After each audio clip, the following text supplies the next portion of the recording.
ইবনে মাজাহ 215 নম্বর হাদিস। কোন কিতাব? হ্যাঁ, 215। ক্বালা রাসূলুল্লাহ সাল্লাল্লাহু আলাইহি ওয়াসাল্লাম, আল্লাহ নবী বলেন, ইন্না লিল্লাহি আহলিনা মিনান নাস, মানুষের মধ্যে কিছু মানুষ আছে যারা আল্লাহর পরিবারের সদস্য। সাহাবারা বলে, ইয়া রাসূলুল্লাহ, মান হুম, তারা আবার কারা যারা আল্লাহর পরিবারের সদস্য? আল্লাহ নবী কয়, হুম আহলুল্লাহ, আহলুল কোরআন, হুম আহলুল্লাহি ওয়া খাসাতুহু, কোরআনওয়ালারা আল্লাহর পরিবারের সদস্য এবং আল্লাহর বিশেষ আস্থাভাজন হয়ে যায়। তাহলে হাফেজে কোরআন আল্লাহর পরিবারের সদস্য এবং আল্লাহর বিশেষ আস্থাভাজন। ক্বালা রাসূলুল্লাহ সাল্লাল্লাহু আলাইহি ওয়াসাল্লাম, আল্লাহ নবী বলেন, খায়রুকুম মান তাআল্লামাল কুরআনা ওয়া আল্লামা, তোমাদের মধ্যে সর্বোত্তম ওই ব্যক্তি যে কোরআন শিখে অন্যকে শিখায়। এখন আপনারা বলবেন, কফ কি কোরআন নাকি? তো কফ কইরা এ কফ বা এটি কি ওই আপনাদের আদর্শ লিপি পড়া, কোরআনের পড়া? আর এটা ভালো করে পড়েন না দিকে তো পড়া সহি শুদ্ধ না। হ্যাঁ, বাপ তো খুব মারান, পড়াতে আলহামদুলিল্লাহ সূরা পড়তে বললেই তো দেখি আপনার, তো আপনি বলেন যে একটু প্রস্রাব করে আসি, এমনি তো ভাবের শেষ থাকে না। খুব বলেন এটা জানেন সেটা জানেন, খুব তো আপনারা অনেকে বিভিন্ন শ্রেণীতে বইরা বলেন এই জানেন সেই জানেন। আলহামদুলিল্লাহ সূরা পড়তে বললে এরপরে খোঁজেন যে টয়লেটের দরজা খোলা আছে কেন? বাচ্চাকে এইভাবে না শিখালে তো কিভাবে শিখাবে? হ্যাঁ, কার্টুন শিখাবে, ওইটা ঠিক আছে না? রাসূল আকরাম সাল্লাল্লাহু আলাইহি সাল্লাম বললেন, তোমাদের মধ্যে সর্বোত্তম এই ব্যক্তি যে কোরআন শিখে অন্যকে শিখায়। এখন আপনি বলেন আলিফ, বলেন তো আলিফ, লাম, মিম, 30টা সওয়াব হয়ে গেছে। কটা সওয়াব হয়েছে? 2910 নম্বর হাদিস তিরমিজি শরীফের। ক্বালা রাসূলুল্লাহ সাল্লাল্লাহু আলাইহি ওয়াসাল্লাম, আল্লাহ নবী বলেন, মান ক্বারা হারফাম মিন কিতাবিল্লাহ, আল্লাহর কোরআনের একটা অক্ষর যদি কেউ পড়ে, জোরে বলেন কয়টা? আল্লাহর কোরআনের একটা অক্ষর যদি কেউ পড়ে, আল্লাহর কোরআনের একটা অক্ষর যদি কেউ পড়ে, আল্লাহর কোরআনের কয়টা অক্ষর যদি কেউ পড়ে, ফালাহু বিহি হাসানা ওয়াল হাসানাতু বিআশরি আমসালিহা, তার আমলনামায় আল্লাহ 10টা সওয়াব লিপিবদ্ধ করে দেয়। নবীজি বলেন, লা আকুলু আলিফ লাম মিম হারফুন, এই যে আলিফ লাম মিম তোমরা পড়লা, এই পুরাটা একটা অক্ষর এমনটা আমি বলি না। ওয়ালাকিন আলিফুন হারফুন, আলিফ একটা অক্ষর, লাম একটা অক্ষর, মিম একটা অক্ষর। আল্লাহ নবী বললেন, 3টা অক্ষর তুমি পড়লা, তোমার আমলনামায় 30টা সওয়াব লিপিবদ্ধ হয়ে যায়। তাহলে কোরআনের একটা অক্ষর পড়লেও লাভ আছে কিনা? এরপরে যখন আপনি কোরআন শিখার পর আপনার কোরআনটা বিশুদ্ধ হয়ে যাবে, এই বিশুদ্ধভাবে নিয়মিত যখন আপনি কোরআন পড়বেন, যত পড়বেন তত আপনার মর্যাদা আল্লাহ বাড়ায় দিবে। সূরা ফাতিরের 29-30 নম্বর আয়াত আল্লাহ বলেন, আউযু বিল্লাহি মিনাশ শাইতানির রাজীম, ইন্নাল্লাযীনা ইয়াতলুনা কিতাবাল্লাহি ওয়া আকামুস সালাতা ওয়া আনফাকু মিম্মা রাযাকনাহুম সিররান ওয়া আলানিয়া ইয়ারজুনা তিজারাতান লান তাবুর। আল্লাহ বলেন, নিশ্চয়ই যারা কোরআন তেলাওয়াত করে, ওয়া আকামুস সালাহ, যারা নামাজ কায়েম করে, ওয়া আনফাকু মিম্মা রাযাকনাহুম সিররান ওয়া আলানিয়া, যারা গোপনে প্রকাশ্যে আমি যা দান করলাম এই দান থেকে যারা খরচ করে, ইয়ারজুনা তিজারাতান লান তাবুর, তারা এমন ব্যবসার আশা করে যে ব্যবসায় কোনো লস নাই, লাভ আর লাভ। লিওয়াফিয়াহুম উজুরাহুম, তাদেরকে যেন আল্লাহ পরিপূর্ণ প্রতিদান দিয়ে দেয়, ওয়া ইয়াজিদাহুম মিন ফাদলি, তাদের মর্যাদা যেন আল্লাহ একের পর এক বৃদ্ধি করে দেয়। কোরআন যত পড়বেন আপনার মর্যাদা তত বাড়বে, যত পড়বেন আপনার মর্যাদা তত বাড়বে। একটা হাদিস শুনেন, ইবনে মাজাহ 218 নম্বর হাদিস। ওমর ইবনুল খাত্তাব রাদিয়াল্লাহু তাআলা তখন আমিরুল মুমিনিন, উনি মক্কার প্রশাসক যাকে বানিয়েছেন তার নাম রাফি ইবনে আব্দুল হারিস, তার নাম। এই রাফি ইবনে আব্দুল হারিসের সাথে লাকিয়া উমর বিউসফান, উসফান নামক একটা জায়গায় ওমর ফারুক রাদিয়াল্লাহু তাআলা আনহুর সাথে তার সাক্ষাৎ হয়েছে। কার? এই রাফি ইবনে আব্দুল হারিসের। রাফি ইবনে আব্দুল হারিসের সাথে যখন তার সাক্ষাৎ হয়, সাক্ষাৎ হওয়ার পর হযরত ওমর বললেন, মান ইস্তাখলাফতা আলা আহলিল ওয়াদি, মক্কার আশেপাশে যে গ্রামগুলো আছে এই গ্রামের প্রশাসক তুমি কাকে বানাইছো? রাফি ইবনে আব্দুল হারিস জবাব দিলেন, ইবনে আবজা, আমি ইবনে আবজাকে এই প্রশাসনিক কাজের দায়িত্ব দিয়েছি। ওমর ফারুক বললেন, মান ইবনু আবজা, ইবনে আবজা আবার কে? রাফি ইবনে আব্দুল হারিস জবাব দিলেন, রাজুলুম মিন মাওয়ালিনা। রাফি ইবনে আব্দুল হারিস হলো আমাদের একজন ক্রীতদাস, মুক্ত গোলাম, আজাদকৃত গোলাম। এই কথা বলার পর হযরত ওমর বললেন, একজন গোলামকে প্রশাসক বানায় দিলা, এত বড় দুঃসাহস কিভাবে করলা? একটা গোলামকে প্রশাসক বানায় দিছো? রাফি ইবনে আব্দুল হারিস জবাব দেয়, আমিরুল মুমিনিন, তার মাঝে এমন তিনটা গুণ আছে যে তিন গুণের কারণে আমি তাকে মক্কার আশেপাশের এলাকার প্রশাসক বানাইলাম। এক নাম্বার, ইন্নাহু লাকারিউন লিকিতাবিল্লাহ, এই ব্যক্তি আল্লাহর কোরআনের অভিজ্ঞ। ওয়া আলিমুন বিল ফারাইজ, ফরজ সম্পর্কে অভিজ্ঞ। ওয়া কাযিন, এই লোকটা বিচার ব্যবস্থা খুব ভালো করতে পারে। এই তিন গুণের কারণে আমি তাকে মক্কার আশেপাশের এলাকার গভর্নর বানায়া দিলাম। ওমর ফারুক রাদিয়াল্লাহু তাআলা আনহু বলেন, আমা ইন্না নাবিয়াকুম সাল্লাল্লাহু আলাইহি ওয়াসাল্লাম ক্বাল, আল্লাহ নবী বলেন, ইন্নাল্লাহা ইয়ারফাউ বিহাযাল কিতাবি আকওয়ামা, নিশ্চয় আল্লাহ এই কোরআনের মাধ্যমে একদল মানুষের মর্যাদা বাড়ায়, ওয়া ইয়াদাউ বিহি আখারিন, আরেক দলকে আল্লাহ অসম্মানিত করে। কোরআনের কারণে একদল মানুষের মর্যাদা আল্লাহ বাড়ায় দেয়। রাসূল আকরাম সাল্লাল্লাহু আলাইহি সাল্লামের হাদিস স্মরণ করা হযরত ওমর ফারুক বললেন, আজকে এই লোকটা কোরআনের অভিজ্ঞ হওয়ার কারণে আল্লাহ পাক রব্বুল আলামিন একটা গোলাম হওয়ার পরেও তাকে এলাকার প্রশাসনিক কাজের মতো এত গুরুত্বপূর্ণ দায়িত্ব আল্লাহ তাকে দিলেন। তাহলে কোরআনের কারণে মানুষের মর্যাদা বাড়ে না কমে? বাড়ে। রাসূল আকরাম সাল্লাল্লাহু আলাইহি সাল্লাম সহিহ বুখারীর একটা হাদিস, হাদিস নাম্বার 5427 নম্বর হাদিস, এই হাদিসের মধ্যে আসছে, ক্বালা রাসূলুল্লাহ সাল্লাল্লাহু আলাইহি ওয়াসাল্লাম, আল্লাহ নবী বলেন, মাসালুল মুমিনিল্লাযী ইয়াকরাউল কুরআন মাসালুল উতরুজ্জা, যে ঈমানদার কোরআন তেলাওয়াত করে তার দৃষ্টান্ত হলো স্বাদওয়ালা গ্রানওয়ালা ফলের মতো। স্বাদওয়ালা আর গ্রানযুক্ত ফলের মতো যে ঈমানদার কোরআন তেলাওয়াত করে। এখন দেখেন, যেই ঈমানদার কোরআন তেলাওয়াত করে তার দৃষ্টান্ত স্বাদওয়ালা এবং ঈমানওয়ালা উতরুজ্জা ফলের মতো। উতরুজ্জা ফল কাকে বলে? এটা দেখতে অনেকটা মালটার মতো, তবে মালটা না, কালারটা হলুদ, এটা আরবে পাওয়া যায়। এটার গ্রান বড় চমৎকার, স্বাদও চমৎকার।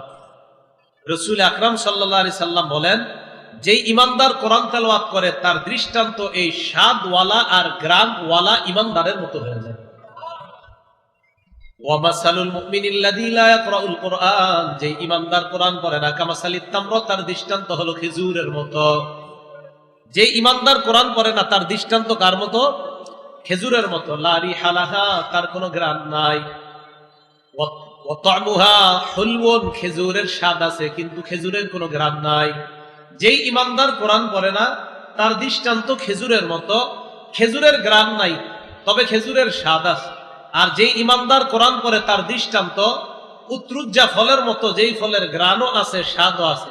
যেই ঈমানদার নিয়মিত কোরআন তেলাওয়াত করে তার অবস্থাটা আল্লাহর কাছে স্বাদওয়ালা আর গ্রানওয়ালা ঈমানদারের মতো হয়। এজন্য প্রতিদিন ঘরে কোরআন তেলাওয়াত করেন। যদি কোরআন ডেইলি করতে পারেন, আপনার ঘরে আল্লাহ পাক রব্বুল আলামিন ভরপুর রহমত নাজিল করবেন। সূরা ইউনূসের 57 নম্বর আয়াতে আল্লাহ বলেন, ইয়া আইয়ুহান নাস ক্বাদ জাআতকুম মাউইযাতুম মির রাব্বিকুম, হে মানুষ, তোমাদের কাছে এসেছে ওয়াজ। তোমাদের কাছে এসেছে ওয়াজ। ওয়াজ মানে এই পুরা কোরআনটাই একটা ওয়াজ। তোমাদের কাছে এসেছে ওয়াজ। ওয়াজ মানে হলো পুরা কোরআনটাই একটা ওয়াজ। ওয়া শিফাউল লিমা ফিস সুদূর, অন্তরের যত রোগ আছে এই রোগের জন্য প্রতিষেধক হলো কোরআন। ওয়া হুদা, কোরআন হলো হেদায়েত। ওয়া রাহমাতুল লিল মুমিনিন, কোরআন গোটা জগতের ঈমানদারদের জন্য রহমত। যেই ঘরের মধ্যে কোরআন বেশি পড়া হয় ওই ঘরটাকে আল্লাহ রহমতময় ঘর বানায় দেয়। ঘরে ঘরে কোরআন তেলাওয়াত প্রচুর পরিমাণে চালু করে দেন। সকালবেলা সবাই নিয়ত করেন যে আমাদের ঘরের প্রথম কাজ হবে প্রত্যেকদিন সকালবেলা ফজরের নামাজের পর প্রথম কাজ হবে কোরআন তেলাওয়াত করা। প্রথম কাজ হবে কি করা বলেন তো? যদি পারেন রাতের বেলা তাহাজ্জুদের সময় পড়তে, তাও পড়তে পারেন। তাহাজ্জুদের সময় যদি কোরআন পড়েন একা একা, মানুষ যদি কেউ নাও শুনে, আপনার তেলাওয়াত ফেরেশতারা শুনে। দলিল মুসলিম শরীফের 796 নম্বর হাদিসের বর্ণনা। রাসূলের এক সাহাবা নাম উসাইদ ইবনে হুযাইর রাদিয়াল্লাহু তাআলা আনহু। এই উসাইদ ইবনে হুযাইর রাদিয়াল্লাহু তাআলা আনহু বলেন, আমি রাতের বেলা আমার ঘোড়ার আস্তাবলের মধ্যে কোরআন তেলাওয়াত করতেছিলাম। আমার ঘোড়ার আস্তাবল, তিনি বলেন আমি যখন তেলাওয়াত করতেছিলাম, ইসজালাত ফারাসুহু, উনি কোরআন পড়ে ওনার ঘোড়া লাফায়। উনি কোরআন পড়ে ওনার ঘোড়া লাফায়। উনি কোরআন পড়া বন্ধ করলেন, ফাকরাআ ফাজালাত, উনি আবার কোরআন পড়ে, ঘোড়া আবার লাফায়। কোরআন পড়া বন্ধ, ঘোড়ার লাফ বন্ধ। সুম্মা করাআ সুম্মা জালাত উখরা, উনি আবার কোরআন পড়ে, আবার ঘোড়া লাফায়। ঘটনা কি? এরকম করে কেন কোরআন? তো কোরআন পড়ি ঘোড়া লাফায়, তো উনি বলে এরকম করে কেন ঘোড়াটা? উনি এক পর্যায়ে চিন্তা করলেন, আমি কোরআন পড়লে যেহেতু ঘোড়া লাফায়, খাশিতু আন তাতা ইয়াহইয়া, উনি দেখলেন ঘোড়া লাফাইতে লাফাইতে ওনার সন্তান ইয়াহইয়া ঘুমায়, ঘোড়া না জানি পদপিষ্ট করে ওনার সন্তানকে হত্যা করে ফেলে। এই কারণে উনি ওনার তেলাওয়াত থামায়া দিলেন, উনি আর পড়লেন না। ফালাম্মা গাদাউতু আলা রাসূলিল্লাহি সাল্লাল্লাহু আলাইহি ওয়াসাল্লাম, আমি সকালবেলা আল্লাহ রাসূলের কাছে গেলাম। নবীজির কাছে যাওয়ার পর আল্লাহ নবীকে বললাম, ইয়া রাসূলুল্লাহ ইয়া হাবিবাল্লাহ, বাইনামা আনাল বারিহাতা আকরাউ ফি মিরবাদি, রাতের বেলা আমি আমার ঘোড়ার আস্তাবলের মধ্যে কোরআন পড়তেছিলাম, হঠাৎ আমি দেখলাম আমার ঘোড়াটা লাফায়, আমি আবার কোরআন পড়ি, আবার আমার ঘোড়া লাফায়। নবীজি বললেন, ইকরা ইবনে হুযাইর, তুমি যদি আরো পড়তা। হুজুর আরো পড়ছি, আবার ঘোড়া লাফায়। আল্লাহ নবী বলেন, ইকরা ইবনে হুযাইর, তুমি যদি আরো পড়তা। সাহাবা জবাব দেয়, হুজুর যত পড়ি ঘোড়া তত লাফায়। খাশিতু আন তাতা ইয়াহইয়া, আমি চিন্তা করলাম আমার সন্তান ইয়াহইয়াকে না জানি ঘোড়া পা ফেলে হত্যা করে ফেলে, এই জন্য আমি আর তেলাওয়াত করলাম না। আল্লাহ নবী কয়, তারপর কি করলা বলো? কয়, হুজুর তেলাওয়াত বন্ধ করে কুমতু ইলাইহা, আমি ঘোড়ার কাছে গেলাম। ঘোড়ার কাছে যাওয়ার পর উপরের দিকে তাকাইলাম, ফাইদা ফাওকা রাসি মিসলুজ জুল্লাহ, আমি দেখলাম আমার মাথার উপর এক খণ্ড মেঘের মতো দেখা যায়। মেঘের মতো আমার মাথার উপর দেখা যায়। আচ্ছা, রাতের বেলা অন্ধকারে কি মেঘ বোঝা যায়? সবাই বলেন মেঘ বোঝা যায়। তো উনি কেমনি বুঝলেন মেঘ? মন দিয়ে শুনেন।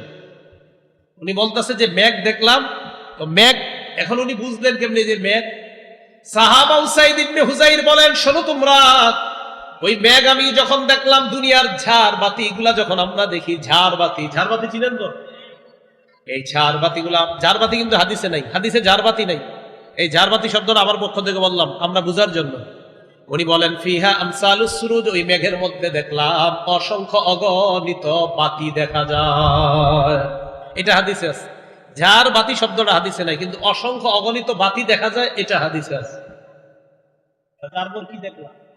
হুজুর আমি দেখলাম আরজাত ফিল জাওয়ি, এই বাতিগুলা মেঘখণ্ডটা আকাশের মধ্যে চলে যায়, আরজাত ফিল জাওয়ি শূন্যে চলে যায়। হাত্তা মা আরাহা, আর আমি দেখতে পাই না। আল্লাহ নবী কয়, তুমি যদি আরো তেলাওয়াত করতা। উসাইদ ইবনে হুযাইর কয়, নবীজি খালি এইটা কয়টা, আরো তেলাওয়াত করতা, আরো করতা। এক পর্যায়ে আল্লাহ নবী বললেন, উসাইদ তিলকাল মালাইকা তাসতামিউ ইলাইকা, এরা বাতি না, এরা হলো আল্লাহর ফেরেশতা, তোমার কোরআন তেলাওয়াত শুনতেছিল। রাত দুটোর সময় আপনি কোরআন পড়লে মানুষ না শুনলে কে শুনবে?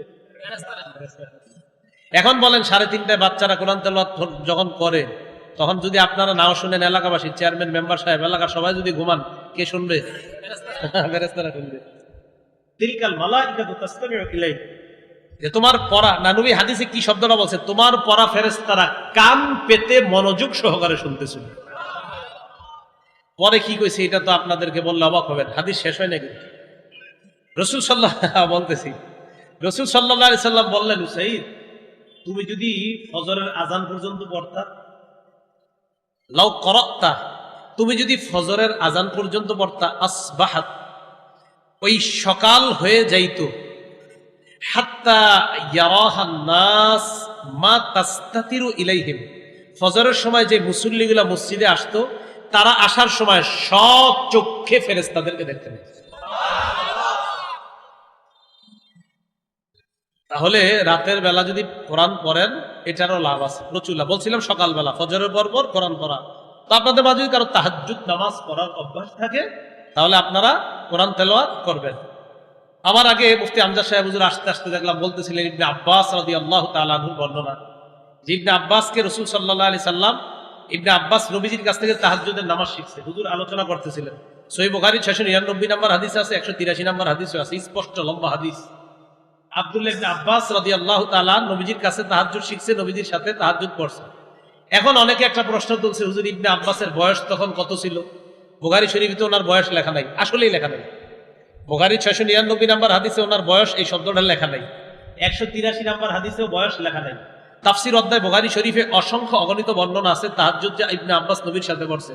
তো এইগুলাতে আসলে এটা আছে যে ছোট, কিন্তু বয়স কত এটা লেখা নাই। কিন্তু বয়স কত ছিল ইবনে আব্বাসের এটা এক হাদিসে আছে। কি আছে বলেন, আবার বলেন, কি আছে? কোন জায়গায়? মুসনাদে আহমদ কিতাবের নাম, হাদিস নাম্বার 3437 নম্বর হাদিস। মুসনাদে আহমদ 3400। ইবনে আব্বাস বলেন, কুনতু মা নবী সাল্লাল্লাহু আলাইহি সাল্লাম, আমি নবীজির সাথে নামাজে দাঁড়াইলাম, ওয়া আনা ইয়াউমা ইযিন ইবনু 10 সিনিনা, তখন আমার বয়স ছিল 10। বয়স কত ছিল? আচ্ছা, বয়স ছিল 10। তাহলে 10 বছর বয়সে আব্দুল্লাহ ইবনে আব্বাস রাদিয়াল্লাহু তাআলা আনহুমা উনিও কোরআন শিখলেন। যোগ্য ব্যক্তিদের থেকে কোরআন শিখতে হবে। বলেন, জোরে বলেন বাংলাটা, কার থেকে? হুজুর আপনি এটা যে বললেন দলিল আসেনি, তো দলিল তো আসি। বুখারী শরীফের 4999 নম্বর হাদিস, কয় নাম্বার? 4999 নম্বর হাদিস।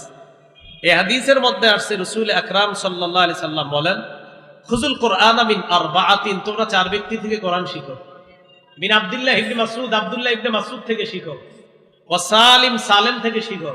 ওয়া মুআজ ইবনে জাবাল, মুআজ ইবনে জাবাল থেকে শিখো। ওয়া উবাই ইবনে কাব, উবাই ইবনে কাব রাদিয়াল্লাহু তাআলা আন, তাদের কাছ থেকে শিখো। তো কোরআন যারা ভালো শিখে, যারা ভালো শিখাইতে পারে, তাদের কাছ থেকে কোরআন শিখতে হবে। এটা হাদিস দ্বারা প্রমাণিত। কোরআন শিখার পর কোরআন ভুলে যাওয়া যাবে না। বলেন, কোরআন শিখার পর কোরআন ভুলে যাওয়া যাবে না। কোরআন ভুলে যাওয়া যাবে না। কোরআন শিখার পর কোরআন ভুলা যাবে না। এই কথাটা আমরা সবাই মাথায় রাখতে হবে। কোরআন ভুলে যাওয়া যাবে না, তাই নিয়মিত চর্চা করতে হবে।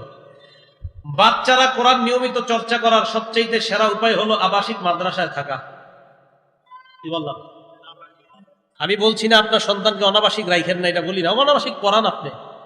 কিন্তু আপনার সন্তান অনাবাসিক যখন থাকে, তখন বাসায় এসে মোবাইলে গেমস খেলায়, দোকানের মধ্যে গেমস খেলায়। আমি বলছি না যে আপনার সন্তানকে অনাবাসিক পড়ান না, তাও পড়ান, অবশ্যই পড়ান, অনাবাসিক পড়ান, সমস্যা নেই। কিন্তু কোরআন চর্চা বেশি হয় আবাসিক ভাবে, এটা মাথায় রাখবেন। সহিহ বুখারী 5033 নম্বর হাদিসের বর্ণনা, রাসূল আকরাম সাল্লাল্লাহু আলাইহি সাল্লাম বলেন, তাআহাদুল কুরআন, তোমরা কোরআন নিয়মিত চর্চা করবা। ভালো করে মনে রাখবেন, যারা 10টা সূরা শিখেন আর বলেন হুজুর আমি 10টা সূরা শিখলাম, যদি মাঝে মাঝে 2টা সূরা ভুইলা যান, চর্চার অভাবে আল্লাহর কাছে জবাব দেওয়া লাগবে। চর্চার অভাবে যদি 2টা ভুলে যান, 10টা শিখলেন, হঠাৎ যদি বলেন আগে 10টা পারতাম, এখন পারি 6টা, প্রশ্ন হবে আপনি 4টা কেন পারেন না? কয় হুজুর পড়ি না তাই পারি না। আল্লাহর কাছে জবাব দেওয়া লাগবে চর্চার অভাবে যদি ভুলে যান। হ্যাঁ, নিয়মিত পড়তে থাকেন, যদি ভুলে যান তাও জবাব দেওয়া লাগবে না। আপনি যদি পড়ার পরে ভুলে যান, জবাব দেওয়া লাগবে না। কিন্তু যদি আপনি চর্চার অভাবে ভুলে যান, আল্লাহর কাছে জবাব দেওয়া লাগবে। আল্লাহ বলবে, কাযালিকা আতাতকা আয়াতুনা, আমার আয়াতগুলা তোমার কাছে গেছে, তোমার কাছে গিয়েছে, ফানাসিতাহা, তুমি ভুলে গেছো। ওয়া কাযালিকাল ইয়াওমা তুনসা, কিয়ামতের ময়দানে আজকে তোমাকেও ভুলে যাওয়া হবে। ভুলে গেছো, আজকে তোমাকেও ভুলে যাওয়া হবে। তাহলে চর্চার বিকল্প নাই। কেন চর্চা করতে হবে? আবেদ সাহেবরা ভালো করে, আজকে কয়জন পাগড়ি নিল? 59 জন। আবেদ সাহেবরা ভালো করে মুখস্থ রাখতে হবে কথাটা। রাসূল আকরাম বলেন, তাআহাদুল কুরআন, নিয়মিত কোরআন চর্চা করবা। আবেদ সাহেবরা মুখস্থ রাখবেন 5033 নাম্বার বুখারী শরীফের। ফাওয়াল্লাযী নাফসি বিয়াদিহি লাহু আশাদ্দু তাফাসসিয়ান মিনাল ইবলি ফি উকলিহা, নবীজি বলেন, ওই আল্লাহর কসম যার হাতে আমার জান, কোরআন চর্চার অভাবে যদি তোমরা কোরআন চর্চা না করো, বাদনহারা ওট, ওটের গলার রশি খুলে দিলে দ্রুতগামী ওট যেমন পালায়, কোরআন তোমার থেকে এই চেয়েও আরো দ্রুত গতিতে পালায়। কোরআন চর্চার অভাব যদি কারো মধ্যে থাকে, বাদনহারা ওট যেমন দ্রুত গতিতে পালায়, যারা কোরআন চর্চা করবে না তাদের থেকে কোরআন ওই দ্রুতগামী ওটের চাইতেও আরো দ্রুত পালিয়ে যায়। এখন আমাদের হাফেজ সাহেবরা ওনারা মনে করে যে শুধু রমজানে কোরআন পড়বো, এর আগে 1 বছর আর পড়ে না।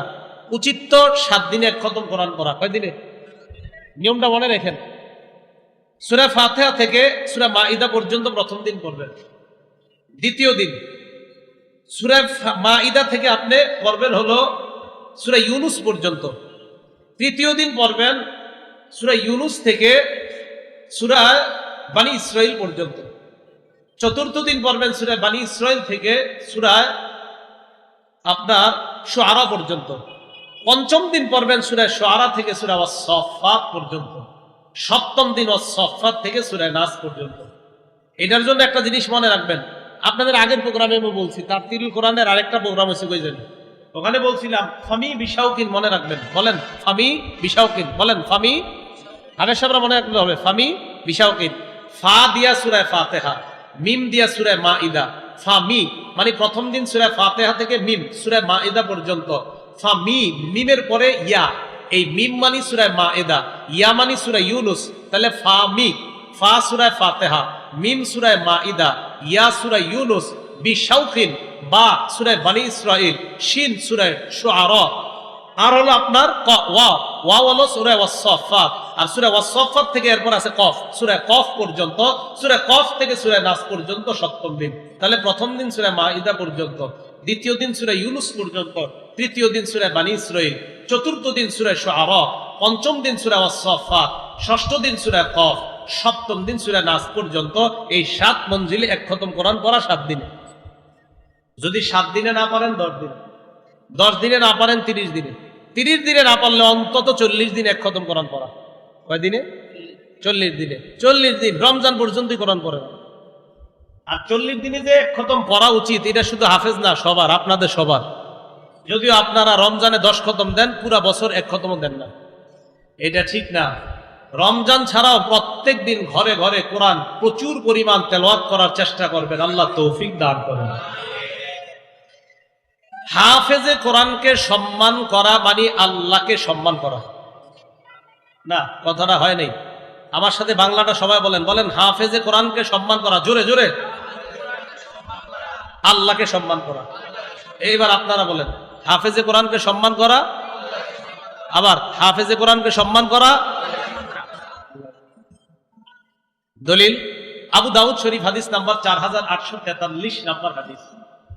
এই হাদিসের মধ্যে আসছে রাসূল আকরাম সাল্লাল্লাহু আলাইহি সাল্লাম বলেন, ইন্না মিন ইজলালিল্লাহ ইকরামাজিশ শাইবাতিল মুসলিম ওয়া হামিলিল কোরআন ওয়া ইকরামাজিস সুলতানিল মুকসিতি।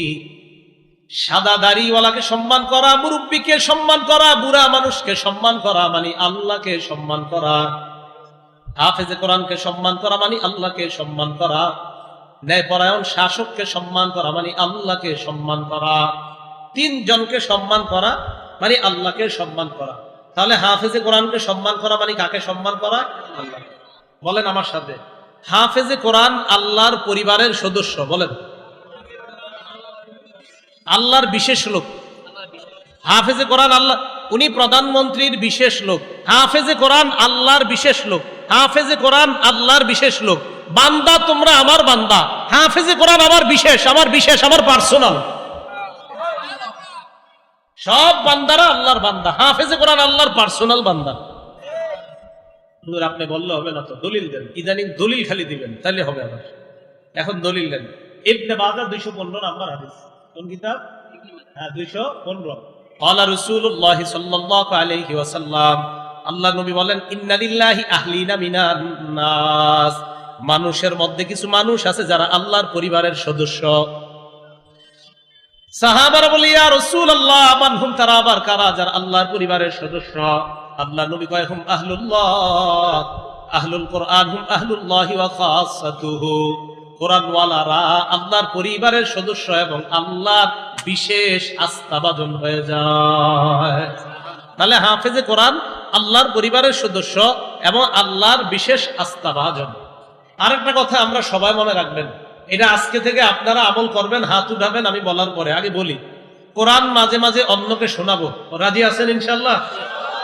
বলেন সবাই, কোরআন মাঝে মাঝে অন্যকে শোনাবো। আবার বলেন, কোরআন মাঝে মাঝে অন্যকে শোনাবো।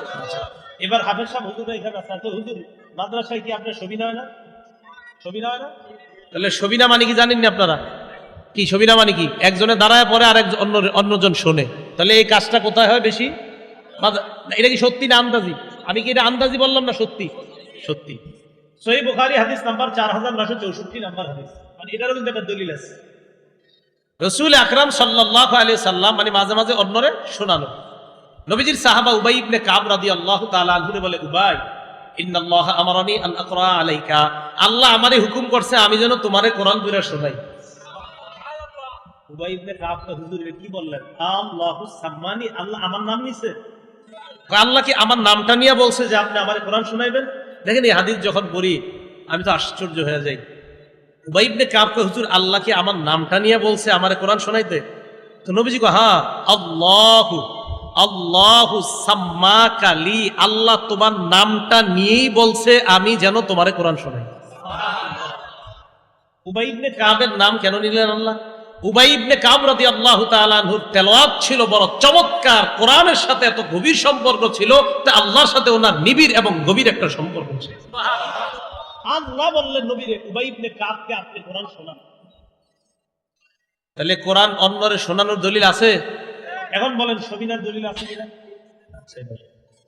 অন্যের কাছ থেকে কোরআন শোনা, কার কাছ থেকে কোরআন শোনা? অন্যের কাছ থেকে। তো মাদ্রাসা একজনে শোনায় আরেকজনে শোনে, তাহলে শ্রবণ করে একজন আরেকজনে শোনায়, তাহলে একজন পরে আরেকজন শ্রবণ করে, তাহলে একজন আরেকজনকে শোনাবে, এটার দলিল পাইলাম। যিনি শুনতেছে এটার দলিল কি? কথা বলছেন। যিনি কোরআন পয়রা শোনাইতেছে এটার তো দলিল পাইলাম, সহিহ বুখারী 4964 নাম্বার হাদিস।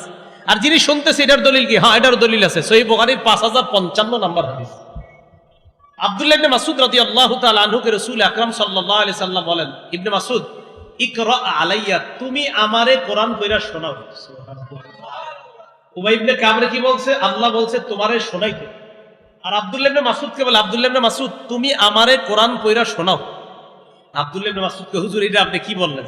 আকরাউ আলাইকা ওয়া আলাইকা উনজিলা, আপনারে আমি কোরআন পড়া শোনাবো, আপনার উপর না কোরআন নাজিল হয়েছে।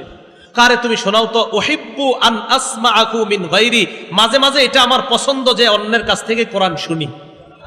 তাহলে অন্যকে শোনানো প্রমাণ সহ না প্রমাণ ছাড়া? অন্যেরটা শোনা এটা কি প্রমাণ সহ না প্রমাণ ছাড়া? তাহলে আমুক্তা স্বাচ্ছবক কারে কয় যদি কেউ না জানে এটা তার দোষ, কিন্তু আমুক্তা স্বাচ্ছবক শোনা আর শোনানোর দলিল এটা কি বুখারী শরীফে আছে না নাই? কি কথা বুঝছেন? মানে আসলে বুঝছেন না আন্দাজি বুঝছেন? আসলে বুঝছেন। রাসূল আকরাম সাল্লাল্লাহু আলাইহি সাল্লাম ওনার থেকে কোরআন শোনানোও পাইলাম, কোরআন শ্রবণ করাও পাইলাম। আমার কথাগুলো মহব্বতের সাথে নিয়েন। আমার একটা অভ্যাস, আমি কাউকে কোনোদিন নাম ধরে আঘাত করা অভ্যাস কখনো নাই। এই বলে ফেললাম যে কোরআন শ্রবণ করানো এটার তো দলিল আছে, কোরআন শ্রবণ করা এটারও দলিল আছে। আমি শুধুমাত্র জানানোর জন্য বলছি। কেন? কোন বিষয় আপনি জানেন না এর অর্থ যে দুনিয়াতে এটা নাই এমন না। আপনি জানেন না মানে জানেন না, কিন্তু এটা যে দুনিয়াতে নেই এটা কেমনে বললেন?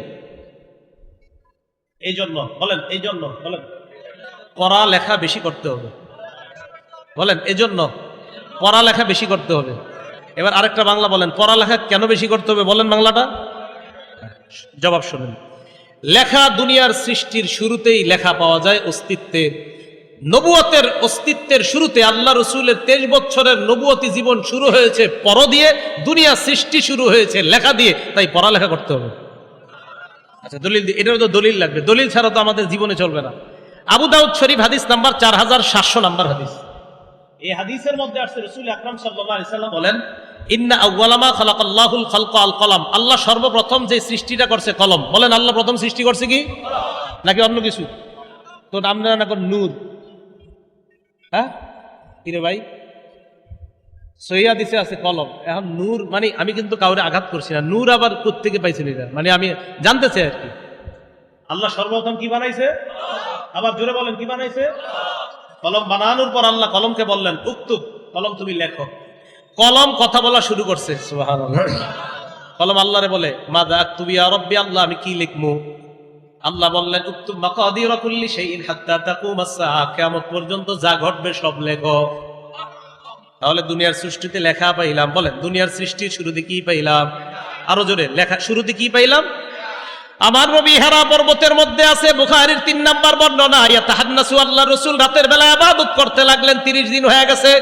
তাফসীরের বর্ণনা মতে আরো বেশি, হাদিসের বর্ণনায় প্রায় 1 মাসের মতো অথবা আরেকটু বেশি।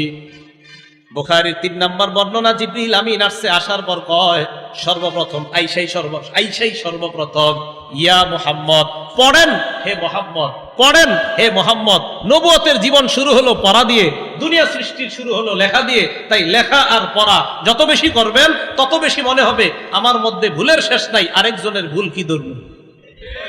যত পড়াশোনা করবেন তত নিজের ভুল বের হবে। এজন্য সত্যি কথা, আমি যত পড়াশোনা করবেন তত দেখবেন নিজের ভুল। তা আমি সাধারণত কারো ভুল ধরতে খুব ভয় পাই। কেন জানেন? চিন্তা করি বেচারাটা মনে ঠিক হইতে পারে, তাই নিজেই পড়াশোনা করি। পড়াশোনা করে যা জানি এটাই বইলা দিই, কারণ মনে হয় আমি ভুলের মধ্যে আছি। তো যত পড়বেন দেখবেন আপনার ভুলগুলো বের হচ্ছে। সারা জীবন মনে রাখবেন, আপনি জানেন না মানে দুনিয়াতে এটা নাই, বিষয়টা এমন না, এটা মাথায় রাখবেন। তাহলে পড়া শোনানো এটা কি হাদিসে আছে? আর পড়া অন্যেরটা শোনা এটা হাদিসে আছে? অন্যের পড়া শোনা সহিহ বুখারী 5055, অন্যকে পড়া শোনানো সহিহ বুখারী 4964। তো রাসূল আকরাম সাল্লাল্লাহু আলাইহি সাল্লাম অন্যের কাছ থেকে পড়া শুনেছেন, অন্যকে পড়া শুনিয়েছেন। এবার আপনারা বলেন, হুজুর আছে এই জায়গায় মাদ্রাসা, আমুকটা স্বাচ্ছবকে পড়া শোনা আর শোনানোর কাজই করেন, তাহলে এটা আছে তো? আমি আন্দাজি বললাম যে আলহামদুলিল্লাহ। তাহলে আমাদের মাদ্রাসার যে পড়ার সিস্টেমটা আলহামদুলিল্লাহ কোরআন সুন্নাহ মোতাবেক প্রথম থেকে শেষ পর্যন্ত, মক্তবে যে খানার আদব শিক্ষা দেওয়া হয় এগুলারও দলিল দিলাম। আলিফ বাতা এইভাবে ছন্দে ছন্দে পড়ানো হয়, এগুলারও আমরা দলিল পাইলাম। শুধু তাই নয়, আমাদের মাদ্রাসাগুলাতে যে একজন আরেকজনকে শোনায় এবং অন্যেরটা শ্রবণ করে, এগুলারও দলিল আমরা পাইলাম। যেহেতু দলিল পেয়ে গেলাম, তাই হেফজখানার পড়ানোর এই সিস্টেমের বিরোধিতা অন্তত যদি সামনের দিকে করতে হয় তো দলিল দিয়ে করতে হবে। দলিল দিতে না, দলিল দিয়ে যদি আপনি দলিল দেন তো অবশ্যই এটার বিরুদ্ধে। এই পড়ানোর সিস্টেম, হ্যাঁ একটা সিস্টেম ঠিক আছে, কি মারা, বেশি অতিরিক্ত প্রহার করা ঠিক আছে, অতিরিক্ত প্রহার ঠিক না। লা তাদরিবু ইমা আল্লাহ, আল্লাহ বান্দাদেরকে মারতে রাসূল নিষেধ করছে সাল্লাল্লাহু আলাইহি ওয়াসাল্লাম, এটা নিষেধ করছে। যদিও এখন আপনার হুজুর যদি বাড়ি দেয় একটা, এটা আপনার বাসায় গিয়ে হয়ে যায় 10টা। তো এটা আমি বলছি না, এই বিষয়ে আলোচনা করবো না। যদি কোনো জায়গায় অতিরিক্ত প্রহার করা হয় সেটার বিরুদ্ধে আপনি বলবেন কোনো সমস্যা নেই, অতিরিক্ত প্রহার এটা অবশ্যই ঠিক না। এটা আপনি বলেন দুনিয়ার একটা প্রতিষ্ঠান দেখান যেখানে ভুল নাই। আপনি দুনিয়ার যত প্রতিষ্ঠান বলবেন সেটা যে পুরাটা আপনার মন মতো হবে বিষয়টা কিন্তু এমন না। প্রতিষ্ঠান হবে, ওই প্রতিষ্ঠানের মধ্যে কোনো একটা সমস্যা হতে পারে, এই হতে পারে, সেই হতে পারে। তো যাই বলেন, হ্যাঁ প্রহারের যে বিষয়টা, প্রহার অতিরিক্ত প্রহার করা এটা তো আসলেই ঠিক না, এটা কোরআন সুন্নাহ বহির্ভূত। অতিরিক্ত প্রহার হাদিসেও নিষেধ আসছে, এটা ঠিক আছে। তাহলে অন্য যে অংশ ঢুকা, যে অন্তত পড়ানো, এই কফ বলা, বা বলা, আলিফ বলা, পড়া শোনানো, এটা কি হাদিস সুন্নাহ মোতাবেক না এর বাহিরে? আল্লাহ আমাদেরকে বোঝার তৌফিক দান করেন। এটা হাসির হাদিস মনে পড়ছে, শোনাবনি? সহিহ বুখারী হাদিস নাম্বার 5030। সহিহ বুখারী হাদিস নাম্বার, মানে হাসি মানে আবার উল্টা পাল্টা কিছু করে হাসামু, বিষয়টা এমন না, এটাও একটা হাদিস। কারণ উল্টা পাল্টা কিছু বইলা হাসানো হারাম। বলে উল্টা পাল্টা মিথ্যা বইলা হাসানো কি? মিথ্যা কথা বইলা হাসানো কি?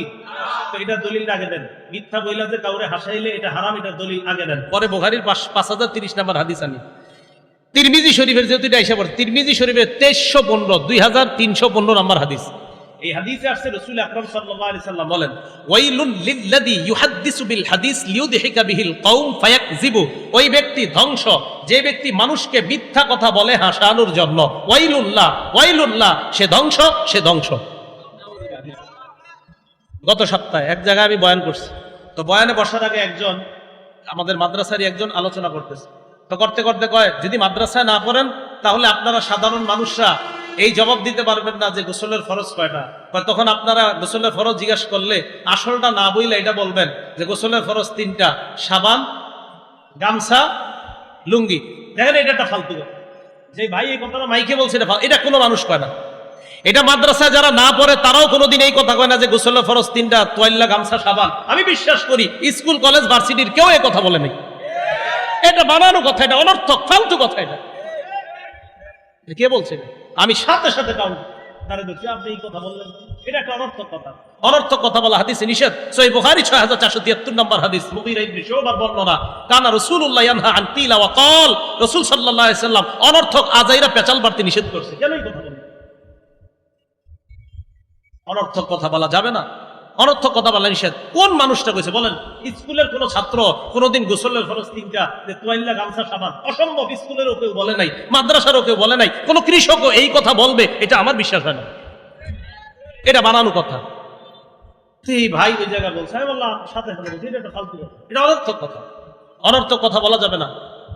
নাসাই শরীফের 1414 নম্বর হাদিস, রাসূল আকরাম সাল্লাল্লাহু আলাইহি সাল্লাম বেশিরভাগ সময় জিহ্বায় জিকির রাখতেন। ওয়া ইউকিল্লুল লাগওয়া, অনর্থক কথা রাসূল বলতেনই না। ওয়া ইউকিলুস সালাতা, লম্বা নামাজ পড়তেন। ওয়া ইউকাসসিরুল খুতবাতা, বয়ান দিতেন সংক্ষেপে। বয়ান সংক্ষেপে দিলে অনর্থক কথা কম বের হবে। আবু দাউদ শরীফের 5008 নম্বর হাদিস, রাসূল সাল্লাল্লাহু আলাইহি সাল্লাম বলেন, লাকাদ উমিরতু আন আতাজাওয়াজা ফিল কওল, আমাকে আল্লাহর পক্ষ থেকে বলা হয়েছে আমি যেন কথা কম বলি। আমি যেন কথা যত কম বলা তত ফায়দা। কোত্থেকে গেলাম? বুখারী শরীফের 5030 থেকে এদিক গেলাম। তো বুখারী শরীফের 5030 নম্বর হাদিস, এক সাহাবা রাসূলের সামনে বসা। এক মহিলা নবীজির এসে কয়, ইয়া রাসূলুল্লাহ ওয়াহাবতু লাকা নাফসি, আমি নিজেরে আপনার কাছে দান করে দিলাম। নবীজি সাল্লাল্লাহু আলাইহি সাল্লাম কয়, মানে ওনার দিকে তাকায়, নিচের দিকে তাকায় রইছে। তো নবীজির কোনো আগ্রহ নাই। এক সাহাবা দাঁড়ায় কয়, ইয়া রাসূলুল্লাহ যাওয়িজনিহা, এই মহিলাটারে আমার সাথে বিয়ে, এই মহিলাটারে আমার কাছে বিয়ে দিয়ে দেন। নবীজি কয়, টাকা পয়সা আছে কিছু, মোহর আছে? জি না হুজুর, মোহর নাই। লা ওয়াল্লাহি ইয়া রাসূলুল্লাহ, হুজুর মোহর আনা নাই। সাহাবারা কত সহজ সরল ছিলেন। নবীজি বললেন, ইযহাব ইলা আহলিক, বাড়িতে যাও, ফানজুর, দেখো খুঁজা কিছু আছে কিনা। হাল তাজিদু মিন ইনদিক শাই, কিছু পাও কিনা দেখো বাড়িতে। তো বাড়িতে গেছে, গিয়া দেখে তালাশ করে কিছু পায় না। নবীজির কাছে আসতে আয়েশা কয়, হুজুর কিছু নাই, ইল্লা ইজারি হাজা। ইজারুনের বাংলা অর্থ হলো লুঙ্গি।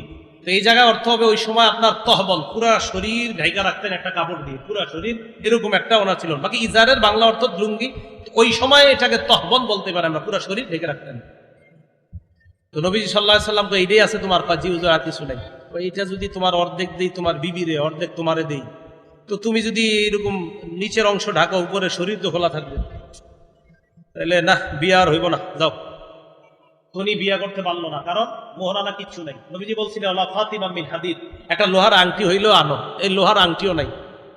রাসূল সাল্লাল্লাহু আলাইহি সাল্লাম বললেন, লোহার আংটিও নাই? কয়, জি না হুজুর, কিচ্ছু নাই, চলে যাইতেছে। নবী ডাক দিলেন, এই শোনো শোনো, তুমি কি কোরআনের কিছু পারো? কোরআন পারো কিছু? জি হুজুর, মাই সূরাতুল কাযা ওয়া কাযা, হুজুর কোরআনের ওই সূরাটা আমার মুখস্থ আছে। নবীজি বললেন, মাল্লাকতুকাহা বিমা মাআকা মিনাল কোরআন, শুধু কোরআনের কিছু জায়গা মুখস্থ আছে তোমার, এই কারণে এই মেয়েটাকে তোমার সাথে বিয়ে দিয়ে দিই। কোরআন মর্যাদা বাড়ায় না কমায়? আল্লাহ বুঝার তৌফিক দান করেন। আমিন। ওয়া আখিরু দাওয়ানা আনিল হামদুলিল্লাহি রাব্বিল আলামিন। আর কেউ আছে? আল্লাহুম্মা সাল্লি আলা মুহাম্মাদ ওয়া আলা আলি মুহাম্মাদ কামা সাল্লাইতা আলা ইব্রাহিম ওয়া আলা। ভিডিও ম্যানরা, ভিডিও আপনারা শুক্রবার ছাড়া ভিডিও করতে নিষেধ করেছিলেন। শুক্রবার ছাড়া আপনারা ভিডিও করবেন না। আপনাদের ভিডিও আমার দিনের পথে কাজ করতে বাধা দিচ্ছে। আপনাদের ভিডিওর কারণে কাজ করা আমার জন্য কঠিন হয়ে যাচ্ছে। এখন যদি আপনারা না থামেন তো আপনাদেরকে এমন লোক ফোন দিবে উপর থেকে, তখন আপনারা এমনি আর আসবেন না। তো ওরা যাতে ফোন না দেওয়া লাগে, এই জন্য আপনারা উল্টাপাল্টা করছেন। আমার সাথে মমতাজের ছবি দিয়ে দিচ্ছে, আমি ওনারে নিয়ে কিছু বলিনি। ওনার সাথে ছবি দেওয়ার পরে আপনার এরকম ইয়া শুরু হয়েছে, আপনি ওনারে কি বলছেন? আরে ভাই, আমি তো ওনারে কিছু বলিনি, তো ওনার সাথে আমার ছবি কেন? আরো আপনার অনেক এরকম। আমি এ পর্যন্ত আমার মাহফিলের অভ্যাস হলাম, কাউরে কিছু বলি না। কোন জায়গায় জানি গানের ওয়াজ করছে এক জায়গায়, আপনার যে গান শ্রবণ করলে কি ক্ষতি, তো গানের ব্যাপারে আমার আলোচনাটা ছিল 39 মিনিটের, শুধু একটা জায়গা দিছে আপনি। আমি বলছি বুখারী শরীফের 5590 নাম্বার হাদিসের বর্ণনা একটা করছি। এই হাদিসটা কেমনে জানি সব জায়গা থেকে বাচ্চা এটারে নিচ্ছে, নিয়ে কি করছে আপনার এই জায়গার সাথে আপনার এই এমপি সাহেবের ছবি লাগাই দিচ্ছে। আমি ভাই ওনার নাম কখন বললাম? আপনার এইগুলা করার কারণে আপনার এখন ঝামেলা হচ্ছে। তাহলে দিনের কাজ আমরা করব, আমাদের কাজটা যেন আরো ব্যাপকভাবে করা যায়, এরকম দরকার না? এখন কথা হলো, আপনারা সপ্তাহে একদিন ভিডিও করতে পারেন, শুধু শুক্রবার দিন। প্রশ্ন হলো শুধু শুক্রবারে কেন? এটা হাদিস দ্বারা প্রমাণিত যে একদিন দেশবাসী ওয়াজ শুনলেই যথেষ্ট। সহিহ বুখারী 70 নম্বর হাদিস দ্বারা এটাই প্রমাণিত হয়। কয় নম্বর হাদিস? 70 নম্বর হাদিস। কিভাবে? আব্দুল্লাহ ইবনে মাসউদ রাদিয়াল্লাহু তাআলা আনহু প্রত্যেক বৃহস্পতিবারে ওয়াজ করতেন। ওয়াজ করার পর জনগণ কয়, হুজুর আপনি যদি ডেলি ওয়াজ করতেন কতই না ভালো লাগতো। আব্দুল্লাহ ইবনে মাসউদ কয়, না, ডেলি ওয়াজ নবীজি সাল্লাল্লাহু আলাইহি সাল্লাম করতেন না। কেন? কয়, মানুষের বিরক্ত হয়ে যাবে যদি ডেলি ওয়াজ করে, তাই নবীজি সপ্তাহে একদিন ওয়াজ করতো। দেশবাসী একদিন ওয়াজ শুনলে চলবে, ডেলি শুনলে বিরক্ত হয়ে যাবে। আল্লাহ পাক রব্বুল আলামিন আমাদের সকলকে সুন্নাহ মোতাবেক জীবন পরিচালনা করার তৌফিক দান করেন। আমিন। ওয়া আখিরু দাওয়ানা আলহামদুলিল্লাহি রাব্বিল আলামিন। আল্লাহুম্মা সাল্লি আলা মুহাম্মাদ ওয়া আকিম সুবহান আল্লাহুম্মা সাল্লি আলা মুহাম্মাদ ওয়া আলা আলি মুহাম্মাদ আল্লাহুম্মা বারিক আলা মুহাম্মাদ ওয়া আলা আলি মুহাম্মাদ كما باركت على إبراهيم وعلى آل إبراهيم إنك حميد مجيد الحمد لله رب العالمين والعاقبة للمتقين والصلاة والسلام على سيد الأنبياء والمرسلين وعلى آله وأصحابه أجمعين ربنا ظلمنا أنفسنا وإن لم تغفر لنا وترحمنا لنكونن من الخاسرين رب ارحمهما كما ربياني صغيرا رب ارحمهما كما ربياني صغيرا মাবুদ মেহেরবান মাওলা জীবনের সমস্ত গুনাহ খাতাগুলো মাফ করে দেন আল্লাহ জিন্দেগীর সব গুনাহ খাতাগুলো মাফ করেন আল্লাহ আমরা মুসলমানদেরকে ভাই ভাই হয়ে থাকার তৌফিক দান করেন আল্লাহ আমাদের সকলকে মিলে মিশে মহব্বতের সাথে চলার তৌফিক দান করেন আল্লাহ এই এলাকার সব মুসলমান ভাই ভাই হয়ে যেন থাকতে পারি তৌফিক দান করেন আল্লাহ সবাইকে ভাই ভাই হয়ে থাকার তৌফিক দান করেন আল্লাহ আমাদের দোয়া আপনি কবুল করে নেন আল্লাহ তারতিলুল কোরআন এই মাদ্রাসাকে আপনি কবুল করেন আল্লাহ তারতিলুল কোরআনের প্রত্যেকটা ছাত্রকে ধীরস্থিরতার সাথে পড়নেওয়ালা এমন হাফিজে কোরআন বানায়া দেন আল্লাহ আজকে যারা পাগড়ি নিয়েছে বাবু কিয়ামতের ময়দানে সবার মাথায় আপনি সম্মানের মুকুট পরায়া দিয়েন আল্লাহ তাদের মা বাবাদেরকে আপনি সম্মানের পোশাক পরায়া দিয়েন আল্লাহ আমাদের দোয়া আপনি কবুল করেন আল্লাহ আমাদের দোয়া আপনি কবুল করেন আজকে যে কথাগুলো বলছি আল্লাহ মোহাব্বতের সাথে গ্রহণ করার তৌফিক দান করেন